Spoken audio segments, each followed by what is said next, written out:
Amanhã Diversa de volta, agora são 11 horas e 46 minutos. E aqui no estúdio a gente continua falando sobre os cuidados com a voz, com a fonoaudióloga Lilian Almeida. Então, Lilian, mais uma vez, um prazer te receber aqui no programa. Enquanto estava no intervalo, esse é um tema que realmente dá o que falar, me perdoe o trocadilho, porque a gente recebeu várias perguntas aqui do pessoal da produção, que está todo mundo curioso, né? Inclusive nessa parte das dicas, para saber realmente o que funciona e o que é mito. Como, por exemplo, própolis, fazer gargarejo, né, com água quente. Quais são outras dicas aí que você pode dar? E o que seria aí um mito que talvez as pessoas que acham que pode ajudar e que pode até prejudicar? Explica aí pra gente, ajuda a gente nessa. Bom, como ela falou, né, as pastilhas são mitos, não funcionam, né, são paliativos. A água, como a gente já disse, é uma forte aliada para uma boa voz. Para a dicção, a gente tem uns testezinhos que a gente usa uma rolha, que a gente pode usar a rolha, falar de frente para o espelho lendo um texto e gesticular bastante, que isso ajuda na dicção. E o ideal mesmo é fazer uma avaliação melhor com o fono. A Mariana, direto você faz aquele que você... Acho que você testa o R, próporo. É, porque eu tenho muita dificuldade com sons de quando tem pra, tra, crá, e numa frase só eu sempre me embolo. É um grande trava-língua, então eu fico repetindo isso. Pra, tra, crá, pré, tre, cré. Isso é bom? Funciona? Isso funciona. Então eu tô fazendo certo. Vibrar a língua ajuda muito também. Aí, vamos fazer uma lista de trava-línguas pra gente fazer um campeonato um dia, ver quem que tá melhor. Boa ideia. E olha só. A fonoaudiologia vai muito além do que a gente pensa, né? Quem que nunca passou uma noite, claro, por causa de uma pessoa que ronca, ou então é a pessoa que ronca, né? Como que a fonoaudiologia pode ajudar nesse tipo de distúrbio relativo ao sono? Isso é muito interessante porque eu comecei a fazer uma pós em São Paulo, no Hospital Albert Einstein, e é sobre isso, sobre distúrbios do sono. E a gente trabalha muito essa parte do ronco, né? O ronco, ele incomoda tanto a pessoa quanto o companheiro, no caso, ou a pessoa que estiver dormindo junto. Mas tem exercícios, né, que a gente trabalha com exercícios orofaciais, trabalhando a língua, a laringe, fortalecimento de laringe é muito bom para o ronco. Nossa, eu sou uma pessoa que eu não consigo dormir se tem alguém roncando. A minha mãe, ela tem mania de soprar. Ela, sabe quando a pessoa faz... A minha mãe, ela faz isso e eu não consigo dormir junto. Só que aí é só quando tá de barriga pra cima. Então eu já sei que é só virar. Aquela coisa de cutucar a pessoa pra virar. Vira pro outro lado, por favor, que tá roncando. Mas nem sempre essa viradinha funciona. Funciona, né? Não funciona então, realmente. Vamos saber. Se você que tá assistindo a Manhã Diversa ronca de noite, tem algum parceiro aí sofrendo com isso, então já sabe, né? Quem procurar, porque ninguém merece, né, gente? E a saliva em excesso também é uma outra coisa, né? Ela é um problema, como ela é causada, ela é considerada uma doença ou não? A saliva em excesso, ela não é considerada uma doença. Ela é causada por alguma falha, digamos assim. Algum distúrbio neurológico, pessoas com refluxo, pessoas que tomam algum tipo de medicamento. Então, causa esse tipo de excesso de saliva. Ela é um aviso de que algo não está legal, algo dentro, né, da sua cavidade bucal não está legal. E causado por alguma outra coisa, né? Então, a saliva em excesso é um problema, assim, né? Merece uma atenção quando aparecer. E que tem solução, né? Tem solução. Bom saber. E agora a gente falou, né, que o pessoal da nossa produção tem perguntas sobre esse assunto. A nossa diretora, Michele Guimarães, que inclusive apresenta o nosso quadro sobre maternidade, que amanhã tem episódio novo desse quadro. Mamãe? Isso aí. Ela tem um filho que hoje tem 10 anos, mas que ele começou a falar com sons anasalados. E aí ela descobriu que era pressão negativa, que era como se ele ouvisse tudo como quando a gente está subindo a serra e o ouvido entope. Aí ele teve que fazer uma cirurgia para resolver esse problema, mas ficou tudo bem. Por que isso acontece? Então, isso é alguma pressão mesmo que pode ser causado por pressão dentro da cavidade, né? Onde ficam os órgãos do ouvido e merece uma avaliação mesmo. Tem que acompanhar de verdade, porque é uma coisa que pode prejudicar mesmo. E como que é feita essa cirurgia? Ela é feita onde? Assim, onde que é o problema aí? Aí o otorrino vai nessa cavidade algumas pessoas falam que faz tipo um canal onde essa pressão sai. Então é o otorrino, ele que faz esse tipo de cirurgia. E aproveitando que a gente está falando aí, né, teve dúvida da Michele, que é mãe. Então, para a mamãe e para o papai que está assistindo aí o nosso programa, como que faz para distinguir se a dificuldade que a criança está apresentando para falar faz parte aí, né, do processo de evolução da fala, ou se realmente é um ponto de atenção, alguma coisa que pode estar de errado? Como que a gente consegue distinguir?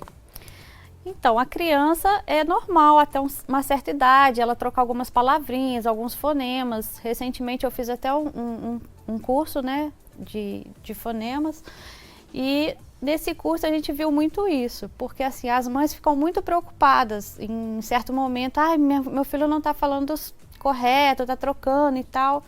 Até os 3, 4 anos, eu acredito que a mãe não deva se preocupar. Assim, após isso, se continuar muito frequente, se for uma coisa muito gritante, aí eu aconselho a procurar um fonoaudiólogo para a gente poder fazer a intervenção, que é importante. Porque senão depois ele começa a entrar na escola, aquela coisa toda, aí começa a sofrer brincadeirinhas, né, dos outros coleguinhas, né, tipo cebolinha, e aí é ruim. E quanto mais tempo passa, deve ser mais difícil também para perder, né, essa mania da fala também. Então, acho que essa intervenção porque também... ele não tem, às vezes, uma consciência, né? Muitas das vezes, por exemplo, quem troca o R, que tem dificuldade da pronúncia do R, pode ter a língua presa, alguma outra coisa. Então, o ideal é fazer uma intervenção precoce para que ele consiga corretamente falar, né? Assim, e eu tive um caso desse ter uma na minha linguagem família. Eu tive um caso na minha família, meu irmão, que agora já tem 20 anos, quando ele era criança, ele não conseguia falar os sons de rareriroru. E aí a gente viu que já tinha passado de uma certa idade, ele continuava falando, quando era esses sons ele falava com som de L, mas os sons de Rá, Ré e Rorô ele falava normalmente. Então ele fez o acompanhamento com a fonoaudióloga e resolveu. Inclusive, que se eu me lembro, foi até bem rápido. Então, assim, fica aí, né, uma dica pro pessoal de casa que realmente tem solução, né? Tem solução. Muito bom. E pro pessoal de casa, né, pros pais e mães que veem que o filho tá com essa dificuldade, tem alguma dica que você dá, às vezes, ali, algum exercício para fazer com a criança, para, né, não sei, talvez identificar esse problema ou ajudar a solucionar esse problema? Tem um exercício muito legal que eu falo com as mães, que a criança gosta de fazer, né? Que é colocar uma tampinha na ponta da língua e trazer a tampinha para frente e para trás, né? Dentro, para fora e para dentro, com a tampinha, sem deixar a tampinha cair. Quando a criança deixa a tampinha cair ou não consegue, a mãe já pode fazer uma intervenção, procurar para a gente poder avaliar melhor, né? Se é algum problema da língua, se realmente está tudo bem. E é aquilo que eu falei no início daquela pergunta, né? As brincadeiras lúdicas com palavrinhas, a palavra cantada são um grupo de músicos que eu gosto muito, que eles têm uma dinâmica bem legal para ensinar as crianças com palavrinhas. Muito bom. Várias dicas, tanto para as crianças quanto para quem é adulto, né? E alguns distúrbios da fala e da audição possuem relação aí, né, com a dificuldade de aprendizagem. Que relação é essa? Como que uma coisa vai interferir na outra? Desculpa, repete a pergunta? Alguns distúrbios da fala e da audição possuem relação com a dificuldade de aprendizagem. Uma coisa que interfere na outra. Como que é essa relação? Então, se você não consegue falar ou tem uma dificuldade, você vai ter dificuldade em aprender. Quando a sua audição está prejudicada, você vai ter dificuldade de aprender também. As duas coisas, elas caminham juntas. Então, assim, você precisa de ter um desenvolvimento bom para que você possa receber todo o conhecimento e aprender, né?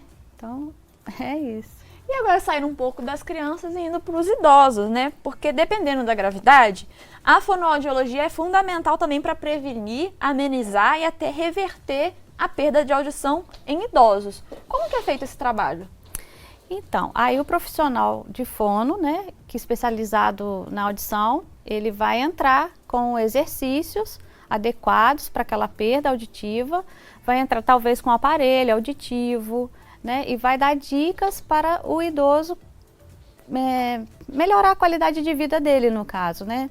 Reverter é um caso mais complicado, porque uma vez que se perde, é muito complicado você voltar, né? Ainda mais a questão do órgão do ouvido, que é bem sensível, a audição é uma coisa que depois que perde é complicado. Aí só aparelho auditivo e alguns exercícios para melhorar mesmo a qualidade de vida desse idoso.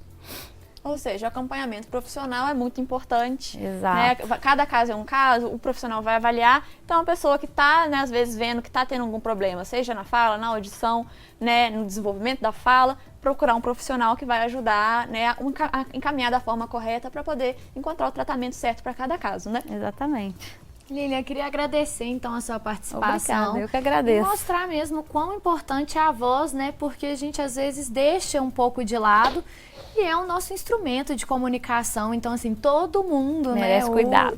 E merece cuidado e que acompanha aí desde criança até o idoso. Então, realmente tem que ter um ponto de atenção. Então, muito obrigada pela sua participação aqui hoje. Eu que agradeço. Muito obrigada. E o Manhã Diversa está terminando. Muito obrigada pela sua companhia, pela sua participação nessa quinta-feira com a gente. E não se esqueça de ficar ligadinho no nosso site e nas redes sociais da Diversa. É isso aí, por lá você fica sabendo dos temas da semana e também pode mandar suas perguntas para os nossos entrevistados. Fique agora com o programa Parques do Brasil e logo mais às 6 da noite tem o Jornal Diversa em Rede. A gente volta a se encontrar amanhã a partir das 10 horas da manhã. Então, até lá!